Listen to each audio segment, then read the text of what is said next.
Coaching করার জন্য আমি ঢাকা চলে আসি ফার্মগেটে। আমি কোচিংয়ে ভর্তি হই। তো আমি যেটা আমার যেটা মনে হইছে আমি ১ম আ এসে আমি মেসে উঠছিলাম। আমার মেসে আমি থাকতে পারিনি ২ দিন থেকে আমি আমার রিলেটিভসের বাসায় চলে গিয়েছিলাম। তো তারপরে আমি যখন কোচিংয়ে ১ম দিন যাই, আমি ১ম ২ দিন ক্লাস করছিলাম। ২ দিন ক্লাস করে আমার পার্সোনালি মনে হয়েছিল যে আমি যদি কোচিংয়ে ক্লাস করি আমার কাছে একটা ওয়েস্ট মনে হচ্ছে যে না আমার সময় নষ্ট হচ্ছে বা আমি এইভাবে পারতিছি না। স্যারদের পড়ানোর স্টাইলের সাথে আমি খাপ খাওয়ায় নিতে পারছি না। তো আমি ২ দিন কোচিংয়ে পড়াশোনা করে ২ দিন পড়ছিলাম। আমি কোচিংয়ে ২ টা ক্লাস করে আমি পরের থেকে আর আসা একেবারেই বাদ দিয়ে দেই। সো বাসা থেকে একটু প্রেশার ছিল। আব্বু একটু বকাও দিয়েছিল যে আমি কেন কোচিংয়ে যাচ্ছি না? আসসালামু আলাইকুম। আমি নাহিয়ান জামান। বর্তমানে পড়াশোনা করছি ঢাকা বিশ্ববিদ্যালয়ের ইংরেজি বিভাগে। আজকে আমি কথা বলব আমার অ্যাডমিশন জার্নি নিয়ে এবং কিভাবে আমি পড়াশোনা করে আমার পছন্দের ডিপার্টমেন্টে চান্স পেয়েছি। তো আমি মানবিক বিভাগের ছাত্র। এসএসসি এবং এইচএসসিতেও আমি মানবিক বিভাগেই ছিলাম। আমি আমার অ্যাডমিশনের পড়াশোনা ১ম শুরু করি যখন আমি কলেজে ১ম বর্ষে পড়াশোনা করি। তখন বড় ভাইয়া এবং আপুদের কাছ থেকে শুনে আমি আ প পড়া শুরু করেছিলাম। আমি বাংলায় একটু দুর্বল ছিলাম। তো বাংলার আমি বই কিনে পড়াশোনা শুরু করে দেই। ১ম কয়েক মাস বাংলাই পড়েছিলাম। তারপরে যখন বাংলা মোটামুটি একটু আয়ত্ত করি, বিশেষ করে গ্রামার অংশ এবং মুখস্থর যে অংশটা আছে, ওই অংশটা আমি মোটামুটি একটু আয়ত্ত করতে পারি। তখন আমি জিকে পড়া শুরু করে দেই। জিকের বই কিনে আমি জিকে মোটামুটি প্রত্যেকদিন ১ ঘন্টা করেই পড়াশোনা করতাম জিকেটা। তারপরে জিকের পরে আমি কোয়েশ্চেন ব্যাংক শুরু করি। কোয়েশ্চেন ব্যাংক পড়া শুরু করি। বি ইউনিটের কোয়েশ্চেন ব্যাংক এবং ডি ইউনিটের কোয়েশ্চেন ব্যাংক আমি সম্পূর্ণ শেষ করেছিলাম।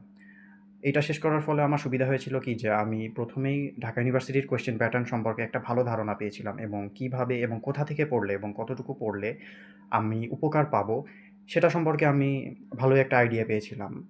সো আ আমার যদিও একটা ভুল ছিল যে আমার বাংলা এবং জিকে পড়ার আগে কোয়েশ্চেন ব্যাংকটা সলভ করা উচিত ছিল।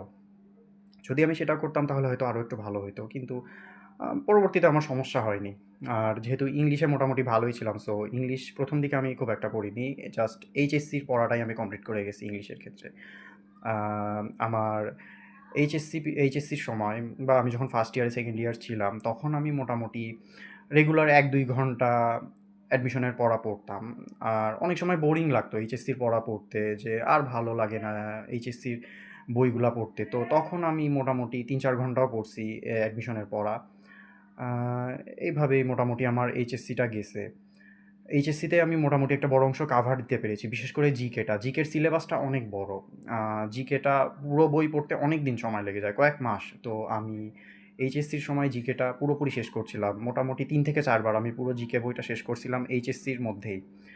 আর বাংলাটাও আমি মোটামুটি শেষ করেছিলাম ২ থেকে ৩ বার। আর কোয়েশ্চেন ব্যাংকও শেষ হয়ে গিয়েছিল। জাস্ট ইংলিশটাই বাকি ছিল। তো আ তারপরে শেষের দিকে যেয়ে অ্যাডমিশনের পড়া একটু কমায় দিয়েছিলাম যখন আমার এইচএসসি কাছে এসে যায়। তো ওই সময় এইচএসসির পড়াতেই ফোকাস ছিল মেইন। তখন এইচএসসি এক্সামের পরে কোচিং করার আর জন্য কি আমি ঢাকা চলে আসি ফার্মগেটে। আমি কোচিংয়ে ভর্তি হই। তো আমার যেটা মনে হইছে আমি ১ম আ এসে আমি মেসে উঠছিলাম। আমার মেসে আমি থাকতে পারিনি ২ দিন থেকে আমি আমার রিলেটিভসের বাসায় চলে গিয়েছিলাম। তো তারপরে আমি যখন কোচিংয়ে ১ম দিন যাই, আমি ১ম ২ দিন ক্লাস করছিলাম। ২ দিন ক্লাস করে আমার পার্সোনালি মনে হয়েছিল যে আমি যদি কোচিংয়ে ক্লাস করি আমার কাছে একটা ওয়েস্ট মনে হচ্ছে যে না আমার সময় নষ্ট হচ্ছে বা আমি এইভাবে পারতিছি না। স্যারদের পড়ানোর স্টাইলের সাথে আমি খাপ খাওয়ায় নিতে পারছি না। তো আমি ২ দিন কোচিংয়ে পড়াশোনা করে ২ দিন পড়ছিলাম। আমি কোচিংয়ে ২ টা ক্লাস করে আমি পরের থেকে আর আসা একেবারেই বাদ দিয়ে দেই। সো বাসা থেকে একটু প্রেশার ছিল। আব্বু একটু বকাও দিয়েছিল যে আমি কেন কোচিংয়ে যাচ্ছি না? তো আমি আব্বুকে বললাম যে, "আব্বু আমি কোচিংয়ের সাথে আমি খাপ খাওয়াতে পারছি না। স্যাররা যেভাবে পড়াচ্ছে আমি সেইভাবে পড়তে পারতেছি না। কারণ আমার পড়ার ধারা একরকম। আমি ১ম বর্ষ থেকে আমার মতো করে পড়ে আসছি। তো স্যাররা এখন একটা অন্য ধারায় পড়াচ্ছে। ওইটা আমার জন্য একটু মেনে নিতে বা মানায় নিতে আমার একটু অসুবিধা হচ্ছিল।" তো আমি কোচিংয়ে যাওয়া মোটামুটি বন্ধই করে দিয়েছিলাম। কিন্তু আ ওই সময় যে উইকলি এক্সামগুলো হইতো, আমি উইকলি এক্সাম আমি কোনোটা এভয়েড করিনি। আমি প্রত্যেকটা উইকলি এক্সাম দিয়েছি, যেটা আমাকে অনেক হেল্প করছিল পরে। তো আমি হচ্ছে তারপরে যখন অ্যাডমিশনের সময় আমি মোটামুটি চেষ্টা করতাম যে ১০ ঘন্টা পড়ার। হয়তো ১-২ দিন ব্যতিক্রম হইতে পারে অসুস্থতা বা অন্য অন্য কোনো কারণে। এছাড়া আমি চেষ্টা করতাম যে মোটামুটি যেন আমি প্রত্যেকদিন ১০ ঘন্টাই পড়ি বা পড়তে পারি। ১০ ঘন্টা পড়া হয়ে গেলে তারপরে আমি আরও যদি ১-২ ঘন্টা পড়তে চাই সেটা আমার ইচ্ছার উপর নির্ভর করে বা আমার এনার্জি কতটুকু আছে। তা তো আমি যেটা বলছিলাম আগে যে আমি উইকলি এক্সামগুলো আমি কখনো মিস করিনি।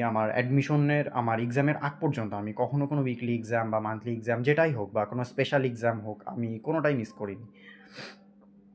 আর তারপরে যে আমি অ্যাডমিশন টাইমেই ইংলিশটা পড়া শুরু করে দেই।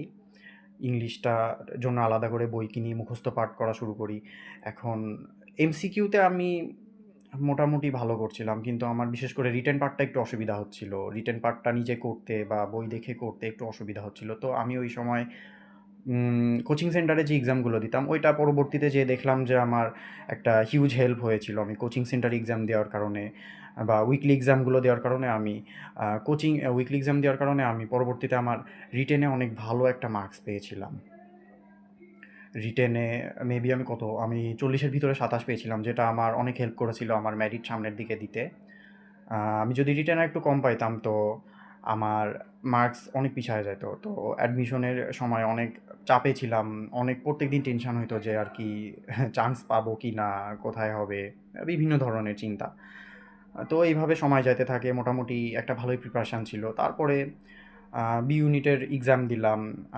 প্রথম এক্সাম দিছিলাম আমি ঢাকা ইউনিভার্সিটির সি ইউনিটে। তো সি ইউনিটের এক্সামটা বেশ ভালোই হয়েছিল। কনফিডেন্ট ছিলাম যে না, আমার একটা মেরিট আসবে। তারপরে বি ইউনিটের এক্সাম দিলাম। বি ইউনিটের এক্সাম দিয়ে দেখলাম যে অবস্থা খুবই খারাপ। আম্মুরে বললাম যে, "আম্মু, এখানে তো আমার চান্স হবে না।" আশা ছেড়ে দেওয়ার মতো অবস্থা ছিল কোয়েশ্চেন দেখার পরে, যে হঠাৎই এত বছর পরে কোয়েশ্চেন প্যাটার্ন চেঞ্জ করে দিছে। বিশেষ করে জিকের কোয়েশ্চেন প্যাটার্নটা হঠাৎই চেঞ্জ হয়ে গেছিল আমাদের। অন্যরা ভালো পাইছে, অনেকেই দেখলাম জিকেতে অনেক ভালো করছে, কিন্তু আমার খারাপ হয়ে গেছিল জিকেতে, যেটা একটু খারাপ। জিকে আমি প্রচুর পড়ছিলাম। তো তারপরে যে অন্যান্য ইউনিভার্সিটি এক্সাম দিলাম, জাহাঙ্গীরনগরে এক্সাম দিলাম, বিউপিতে এক্সাম দিলাম, খুলনা ইউনিভার্সিটিতে এক্সাম দিলাম। তো মোটামুটি জাহাঙ্গীরনগরের রেজাল্টটা দ্রুতই দিয়ে দিছিল। জাহাঙ্গীরনগরের রেজাল্ট খারাপ হয়ে গেছিল, তো একটু মন অনেক খারাপ হয়ে গেছিল। তারপরে আমার ডিসেম্বরের 27 তারিখে আমি বাসায় ফিরে গেলাম। বাসায় ফিরে গেলে সর্বপ্রথম রেজাল্ট দিয়েছিল খুলনা ইউনিভার্সিটির। খুলনা ইউনিভার্সিটিতে 121তম হয়েছিলাম। তো ওইখানে আমার ইকোনমিক্স আসছিল। আমি খুলনা ইউনিভার্সিটিতে ভর্তিও হয়ে গেছিলাম, যে এই ধারণায় যে হয়তো আমার ঢাকা ইউনিভার্সিটির বি ইউনিটে আমি চান্স পাবো না। এই জন্য আমি ভয়ে আব্বুকে বলছিলাম যে, না আব্বু, আমি খুলনা ইউনিভার্সিটিতে ভর্তি থাকি, তারপরে যদি ঢাকা ইউনিভার্সিটিতে হয় তো আমি আমার ভর্তি ক্যান্সেল করে দিব।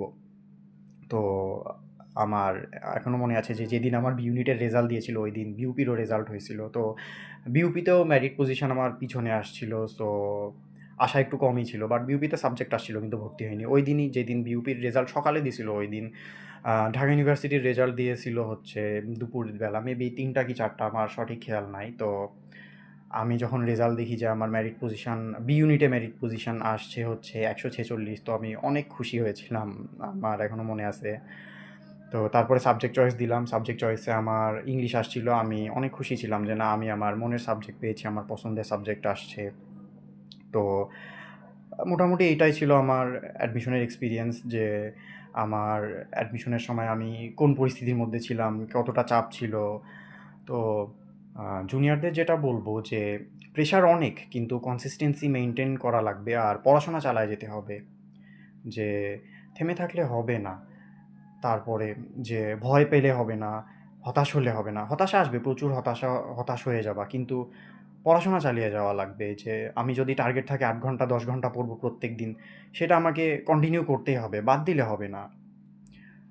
তো আর যেটা বলবো যে বেশি কোয়েশ্চেন ব্যাংকগুলো প্র্যাকটিস করা লাগবে। বেশি কোয়েশ্চেন ব্যাংক প্র্যাকটিস করা লাগবে। আর মেইন বই, বিশেষ করে বাংলা, এইচএসসির যে বোর্ড বই আছে, বাংলা আর ইংলিশটা, ওইটা ভালোভাবে আয়ত্তে আনা লাগবে। বিশেষ করে যে ইংলিশ বইটার থেকে অনেক সময় প্যারাগ্রাফ বইয়ের থেকেই দেয়, বা ওই যে সিনোনিম অ্যান্টোনিম যে আসে ওইগুলা, তারপরে রিটেন থেকেও আসে, বেশ অনেকগুলাই আসে। যদিও আমাদের রিটেন এবার আমাদের অন্য বই থেকে আসছিল, মানে হচ্ছে যে আমরা 25-এ এইচএসসি 25 ব্যাচ, আমাদের রিটেন আসছিল 26 ব্যাচের বই থেকে, যেটা তারপরেও মোটামুটি ভালোই নাম্বার পেয়েছিলাম রিটেনে। তো আর যেটা পার্সোনালি আমার যেটা মনে হয় যে অ্যাডভাইসটা আমি দিব, যে যারা অ্যাডমিশনের কোচিংয়ে আসবেন, যে কোচিং সেন্টারে আপনি ভর্তি হন না কেন, যে উইকলি এক্সাম বা যে ধরনেরই এক্সাম হোক, কোনো এক্সামই মিস করা যাবে না। এই এক্সামটাই পরবর্তীতে দেখবেন যে আপনার জন্য হিউজ হেল্প হয়ে যাবে, যেটা আমার জন্য হয়েছিল। যে রিটেন এবং এমসিকিউতে অনেক ভালো হবে। বিশেষ করে রিটেনের ক্ষেত্রে, যে রিটেনের দুর্বলতাটা কাটায় উঠবে, ভয়টা দূর হবে, যে কোয়েশ্চেন প্যাটার্ন সম্পর্কে একটা ধারণা আসবে। তারপরে এক্সামের এনভায়রনমেন্ট, কম্পিটিশন সম্পর্কে অনেক কিছু ধারণা পাবেন। আর পড়াশোনা চালিয়ে যাওয়া লাগবে। পড়াশোনা এইচএসসির আগেই হোক বা এইচএসসির পরেই হোক। একটা নির্দিষ্ট টাইম, একটা নির্দিষ্ট সময় ভালোভাবে পড়াশোনা চালিয়ে যাওয়া লাগবে আপনাকে। আর সাবজেক্ট ওয়াইজ প্রিপারেশনের কথা যদি বলি, তো বাংলার ক্ষেত্রে যেটা আমি করতাম, ইম্পর্টেন্ট টপিকগুলো ভাগ করে নিতাম। আর চেষ্টা করতাম যে পুরো বইটা আমি যেভাবে ভাগ করছি, প্রত্যেকটা ভাগ আমি প্রত্যেকদিন পড়ার চেষ্টা করতাম। যদি আমি পুরো বইটাকে ৬ ভাগে ভাগ করি, তো আমি প্রত্যেকটা ভাগ থেকে একটা করে অংশ পড়ার চেষ্টা করতাম। প্রত্যেকটা ভাগ থেকে একটা করে টপিক পড়লে আমার যেটা হইতো যে আমি পুরা বইটাই কাভার দিতে পারছি। অনেক ক্ষেত্রে এরকম হয় যে যেহেতু সিলেবাস অনেক বড়, একটা অংশ পড়লে আরেকটা অংশ মনে থাকে না। তো আমি ভাগ করার কারণে যে প্রত্যেকটা ভাগ থেকে আমি অল্প, অল্প করে পড়তে পারতাম। সো আমার পুরোটা একটা মাথায় থাকতো, আইডিয়া থাকতো। জিকের ক্ষেত্রেও আমি একই করছিলাম। যেহেতু আমার জিকে বইটা আমি যেটা ফলো করতাম সেইখানে মোটামুটি ৩০টা চ্যাপ্টার ছিল। তো আমি মনে হয় বইটাকে ৬টা ভাগে ভাগ করে নিয়েছিলাম। প্রত্যেকটা ভাগ থেকে আমি পড়তাম। তো এইভাবে পড়ার কারণে আমার জিকে প্রত্যেকদিন ৬০ থেকে ৭০ পেজ পড়া হইতো। তো আমার একটা আইডিয়া থাকতো। প্রত্যেকটা অংশ সম্পর্কে একটা ভালো আইডিয়া থাকতো। যার কারণে আমি ভুলে যাইতাম না আসলে বিষয়টা যে জিকে যেহেতু অনেক বড়, একটা অংশ পড়তে গেলে আরেকটা অংশ ভুলে যাওয়া হয়। এটা আমার ক্ষেত্রে হয়নি, যেটা অনেক হেল্পফুল ছিল। আর ইংলিশের ক্ষেত্রে আমি পুরা বই পড়েছি। পুরো বই থেকে এমসিকিউগুলো পড়ে, পাস্টের এমসিকিউগুলো পড়ে আমি একটা মোটামুটি আমার আইডিয়া হয়ে গেছিল যে কোথা থেকে প্রশ্ন হইতে পারে বা কীভাবে হবে।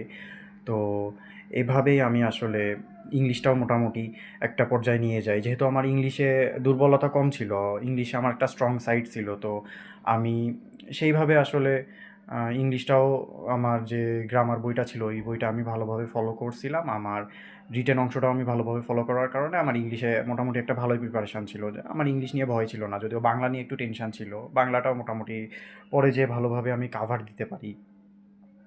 আর আমার কাছে ব্যক্তিগতভাবে যেটা মনে হয় যে কোনো স্টুডেন্ট যে কোচিং সেন্টারেই ভর্তি হোক না কেন, যে কোনো শহরেই, তার হোম টাউন হোক বা ঢাকা, ফার্মগেট, যেখানেই হোক, যেখানেই ভর্তি হোক, চান্স পাওয়া, পড়াশোনা করা, অ্যাডমিশনে ভালো রেজাল্ট করা, এটা আসলে নিজের ওপরে। কোনো কোচিং সেন্টার আমাকে ধরে বেঁধে তো আর ভালো রেজাল্ট করাইতে পারবে না। আমার ভালো রেজাল্টও আমার ওপর।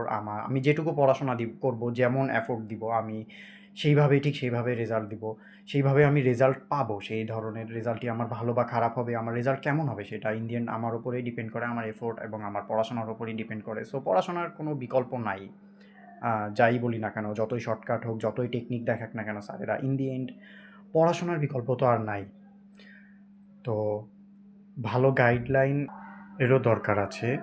ভালো গাইডলাইন হইলে কি অনেকটা আইডিয়া থাকা যায় যে আসলে কোথা থেকে শুরু করব। অনেকে ফার্স্ট ইয়ারে বা কলেজে থাকার সময় অ্যাডমিশন নিয়ে পড়াশোনা শুরু করতে চায়, কিন্তু তারা সেইভাবে গাইডলাইন পায় না। তো তারাও যদি সেইভাবে গাইডলাইন পায় কারো কাছ থেকে, তো সেটা ভালো হবে। আমিও মোটামুটি যে আমার বড় ভাইদের কাছ থেকে গাইডলাইন পেয়েছিলাম, সেটা আমাকে অনেক হেল্প করেছে।